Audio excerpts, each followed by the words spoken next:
Alright guys, so I know I'm a little bit late in terms of doing the Should You Guys review for Johnny Ridden's Gelgoog Cannon, and let's kind of get started. So this is a yellow bombardment unit, so as far as the bombardment category, like any of the unit that you guys are looking at, they pretty much follow the same pattern as far as their skill too.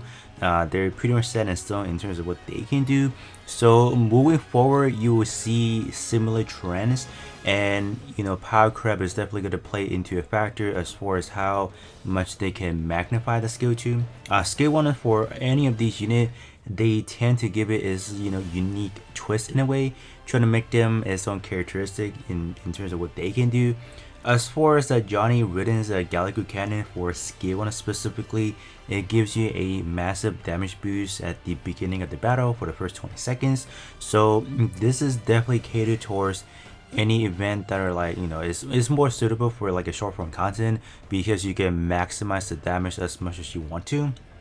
But it's definitely not to say that for long-term content it's gonna suck, but it's just as you progress on, like let's say your I don't know, like your raid battle for example, let's say you finish in like a good 150 seconds, so you have to encounter, all right, does that first 80%, 81% for the first 20 seconds, is it gonna be enough to make grounds for the damage loss at the end of, like, let's say you be, like I said again, 150, right? So from 150 you take away 20 seconds, so you're left with 130.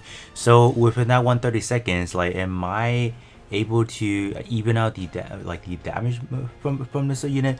Probably wouldn't, but that's definitely something you guys have to consider about, and kind of is flawed for this unit, because definitely for sure not made to be using long form content. So simply as that. Skill 2, pretty much the same as what we have seen from, let's say, Double Zeta, S Gundam, and any of your more snipers, for example. They have similar traits as well. So these are pretty generic, so I don't really need to talk too much about them. Pretty powerful, obviously. Yeah, skill 1 is definitely does make up a lot of ground in the first 20 seconds, and after that it's gonna start slowly fizzling out. In terms of the EXQ, it's actually quite interesting. So this one is actually first of its kind as far as bombardment, having the ability to actually apply the stun status to the enemy. So that's actually quite cool. And this one does actually bypass the enemy defense. So pretty nice right there. Moving into the transcendent skill, we have increased accuracy, increased crit rate, and then this one is new. When battle begins, increased accuracy against enemy with stun status for 50%. That's powerful. The fact that you're getting increased accuracy, that means you're always going to be hitting the target. That's always going to be good. So at most, you can get up to a 75% just on the transcendent skill alone. So that is definitely going to work really good with unit that has high evasion rate, because you can pretty much neutralize whatever the evasion rate is. So not a bad unit for sure, pretty good. And then when battle begins, EXQ gauge recover or restore by 50% right off the bat. So that's actually pretty standard package, but overall it's pretty good. It definitely wants to apply a lot of stun, so you can capitalize on the fact that you're getting more accuracy. So that's actually pretty good. In terms of the other things we're looking at, the main weapon is the beam cannon, so S minus power, so that's actually pretty nice. Additional weapon is a beam naginata, so that's going to be a B plus, and beam rifle at a SS minus, or just an SS right there. So I think looking at the power ratio, they don't really mean much anymore, because as you do progress into your levels, they tend to max out at triple plus anyways. So looking at the pure power, usually don't give you a lot of information on that. So as you guys have seen my earlier review of the unit, not like a review, but more like an overlook at overview of what the unit can do. I definitely have to say the weapon rate, like the attack rate for this unit is actually quite horrendous. So when you are trying to charge up your EXQ gauge, it is gonna take some time. So it's definitely a problem for sure. So that's why this unit tends to not be as optimal as it could be, unfortunately. So there's definitely a lot of problem in that. And the second problem I do want to point out is the fact that you know, it's cool that you are able to apply the stun, but when we do take a look at the palette, things don't usually align as, you know, as intended to be, because the stun is only inflicting to one targeted enemy. So while the palette, you know, we do take a look, really wants, you know, to pair this unit up with, let's say, alongside with like unit, you know, potentially could do like a AoE stun. So wink wink, we're looking at Quibbly. So whenever we get that, this unit, I'm gonna say, is going to be slightly better than right now. So we just have to wait for Quibbly. So as of right now, I definitely wouldn't suggest people to summon for this unit. Simply the fact that we have already gotten like a news update of like what we are getting for tomorrow, which is going to be the super limited Kasi Gundam, or yeah, Kasi Gundam, yeah. So with that said, I feel like Kasi may be a slightly of a priority because it is a super limited banner, and you know, oftentimes it does not come back into 3 months later or even longer than that. So I do feel like that one is probably a better option in a way. So a little bit of a sidetrack in there, but that's why I feel like for this unit specifically, being a bombardment, not that is bad, but we already do have some other solidified option to choose from. So that's why I feel like this one is not, you know, as high as like a unit to get, right?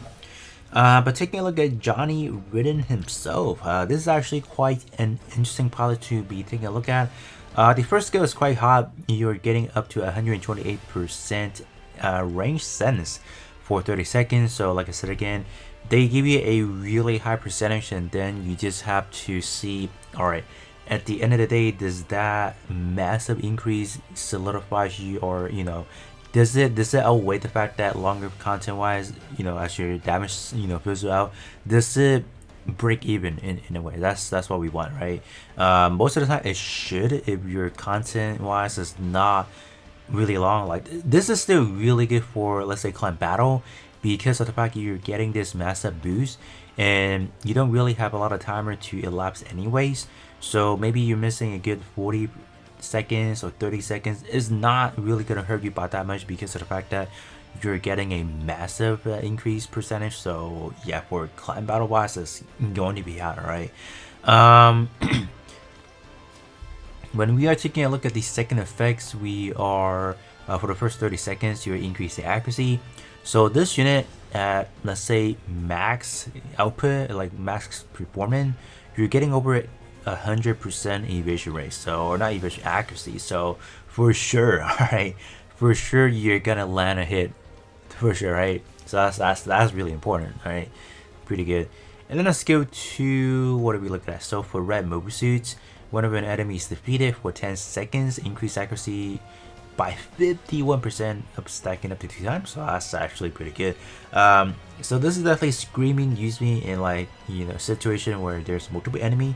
So things like arena, you know, certain battles where there's multiple enemy, this palette is gonna shine for sure, given the fact that you are using it with a red mobile suit category. This is gonna shine for sure.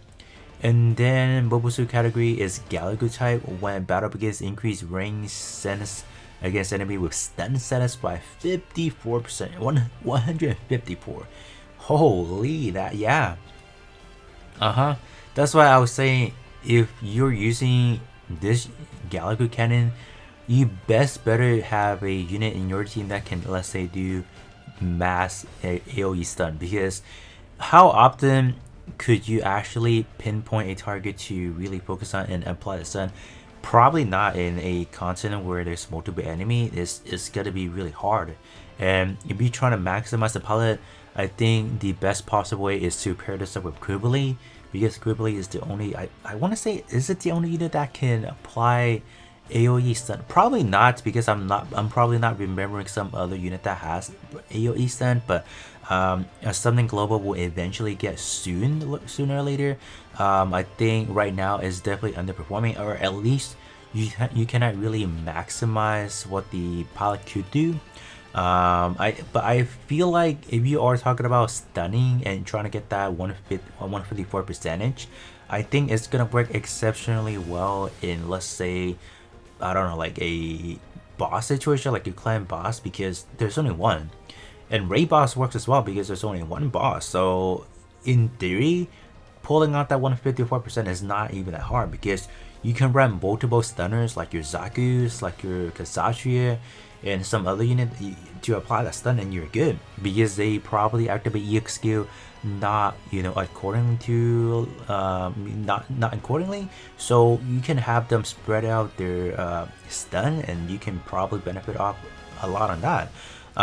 But like I said again, I think this, look at the pilot, look at the unit. So there are a lot of high maintenance to do for this unit. There are a lot of like synergy going on, so it's definitely not a unit that I will highly recommend for players who go for, just because you do need a lot of things to work together to really pull off like a really high damage amount, which is definitely totally not worth it for new players because it's really not good of an investment, I feel like. But with that said, that's going to be pretty much it, and I'll be catching you guys on the next one.